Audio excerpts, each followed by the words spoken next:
రాజగోపాల్ రెడ్డి గారు. అధ్యక్ష నేను వ్యక్తిగతంగా స్టార్ట్ చేసిన జగదీశ్వర్ రెడ్డి గారు మాట్లాడిన మొట్టమొదట నేను చేయలే కదా అధ్యక్ష వాళ్ళు అడిగిందని చెప్తున్నా. ఒక్క నిమిషం అధ్యక్ష. సభలో నన్ను సోదరుని పట్టుకొని ఇద్దరిని పట్టుకొని ఏకవచనంతో ఒక్కసారి ఇద్దరిని, ఆయన మంత్రి హోదాలో ఉన్న మనిషి, ఆయన ఎంత హుందాగా మాట్లాడిండు వెంకటరెడ్డి గారు. నేను మెయిన్ స్పీకర్ని ఈరోజు సబ్జెక్ట్ మీద నేనెంత మాట్లాడుతున్నా, మా ఇద్దరిని ఉద్దేశించి ఆ విధంగా మాట్లాడము ధర్మమా అధ్యక్ష? అది నోటికొచ్చినట్టు పార్టీ మారిందంటే మీలాగా అధ్యక్ష ఒక్క నిమిషం అధ్యక్ష మీరు వినాలి. ఇప్పుడు పార్టీ మారినంటే మీలాగా కాంగ్రెస్ పార్టీలో గెలిచిన 12 మంది ఎమ్మెల్యేలను తీసుకొని ప్రజాస్వామ్యాన్ని కూని చేసి ప్రతిపక్షం లేకుండా మీరు చేసిండ్రు. నేను పార్టీ మారితే నా పార్టీకి పదవికి రాజీనామా చేసి మారినా. మీలాగా దొంగ పని చేయలేదు, లంగ పని చేయలేదు.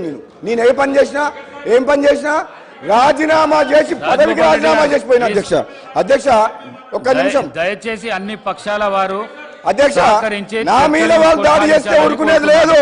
వాళ్ళు ఇంకా ఒక భ్రమలో ఉన్నది మా ప్రభుత్వం ఉన్నదని చెప్పి ఖబర్దార్ చెప్తున్నా. మీరు జాగ్రత్తగా ఉండండి. మీరు చెప్తున్నా అడ్డగోలుగా మాట్లాడితే ఊరుకునేది లేదు అధ్యక్ష. అడ్డగోలుగా మాట్లాడితే ఊరుకునేది లేదు.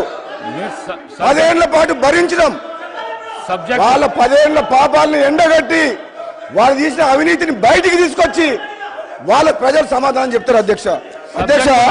నేను చెప్తున్నా ఈయన అప్పులు చేసినామని అంటుండు, విద్యుత్ సంస్థలు అప్పులు చేసినామని అంటుండు. తప్పులేదు.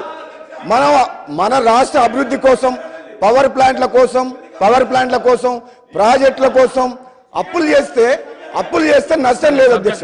నష్టం లేదు.